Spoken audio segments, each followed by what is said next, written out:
Episode 2, Verbal Karma Toward Parents. One sharp sentence can follow you for years. You may never hit your parents. You may never abandon them. But if your words keep cutting them, karma is already being created. And in Buddhism, speech is never a small thing. Let's be direct. Many people are careful with their words outside, but reckless at home. They speak politely to strangers. They speak respectfully to superiors. They know how to smile in public. But with their parents, their tone changes. A mother asks a simple question, and the answer comes back sharp. A father repeats a concern, and irritation rises immediately. The child says things like, "I already know. Stop talking. You never understand.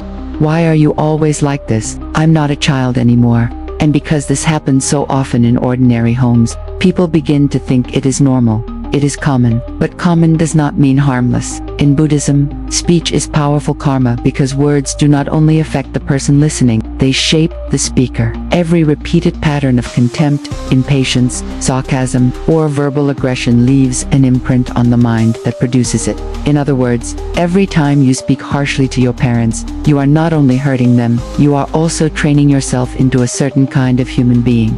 That is why verbal karma runs deep. The first consequence is this: you lose blessing in communication. A person who keeps speaking disrespectfully to parents becomes harder over time. The face becomes tighter. The mood becomes quicker to anger. The energy becomes difficult to rest around. People may still talk to them, still work with them, still smile politely, but something in their presence feels sharp. The second consequence is that the home becomes spiritually unsafe. Families do not collapse only because of money or big events. Very often, they slowly rot through speech, tone, mockery, dismissal, lack of reverence. That atmosphere becomes the emotional climate of the home, and children absorb it. Then one day, the next generation speaks the same way, and people act shocked. But children learn less from instruction than from repeated emotional patterns. They watch how you speak to your mother. They watch how you respond to your father. They watch what power looks like in the family. And later, they return that same energy. That is one of karma's simplest mirrors. The third consequence is inner coarseness. If you repeatedly use your mouth to wound the people who loved you first, something sacred starts to erode. You become quicker to defend, quicker to dominate, quicker to react, slower to listen, slower to care. Over time, that does not stay contained within the parent-child relationship. It spreads into other parts of life. Some people justify this by pointing to the pain they received from their parents. And yes, that pain may be real. Not all parents are emotionally safe. Some are controlling. Some are harsh. Some create real wounds.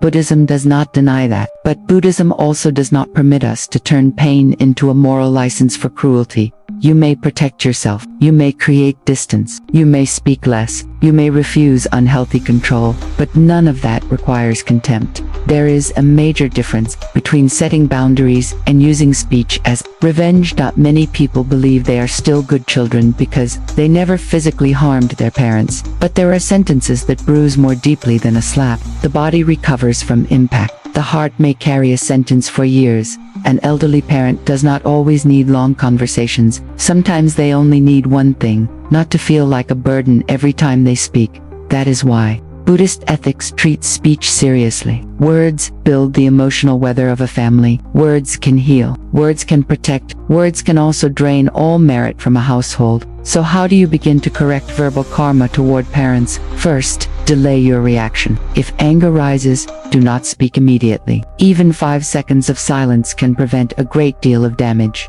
Second, respect tone as much as content. Many people believe they are justified because their argument is correct, but correctness delivered without reverence still becomes injury. Parents do not hear content only, they hear attitude. Third, stop trying to win every sentence. There are conversations where you may be technically right and still morally wrong. If your victory humiliates your parents, it is not wisdom. It is ego disguised as honesty. And karma is not a god punishing you. Karma is more exact than that. It is the structure you build through repetition. The way you speak becomes the way you think. The way you think becomes the way you relate. The way you relate becomes the life you eventually live inside.